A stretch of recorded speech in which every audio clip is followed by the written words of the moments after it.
किताब मुकद्दस में से होशिया के 5वें बाब की तिलावत। ऐ काहनो ये बात सुनो, ऐ बनी इसराइल कान लगाओ, ऐ बादशाह के घराने सुनो, इसी के फतवा तुम पर है, क्योंकि तुम मिस्फा में फंदा और तबूर पर दाम बने हो।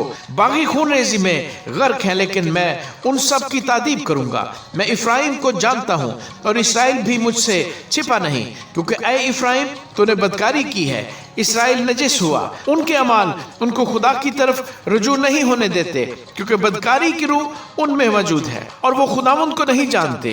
और फख्र इसराइल उसके मुंह पर गवाही देता है। और इसराइल और इफ्राइम अपनी बदकिरदारी में गिरेंगे और यहूदा भी उनके साथ गिरेगा। वो अपने रेवड़ों और गलों के वसीले से खुदावंद के तालिब होंगे, लेकिन उसको ना पाएंगे। वो उनसे दूर हो गया है। उन्होंने खुदावंद के साथ बेवफाई की, क्योंकि उनसे अजनबी बच्चे पैदा हुए। अब 1 महीने का अरसा उनकी जायदाद समेत उनको खा जाएगा।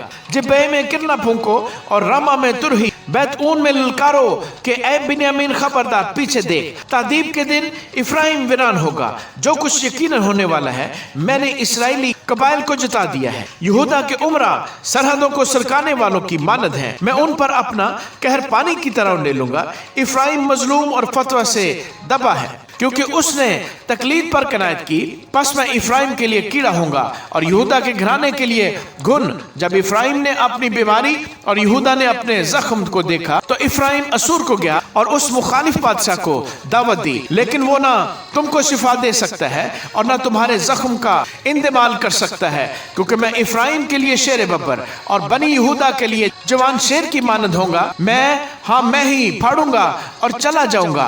मैं उठा ले जाऊंगा और कोई छुड़ाने वाला ना होगा।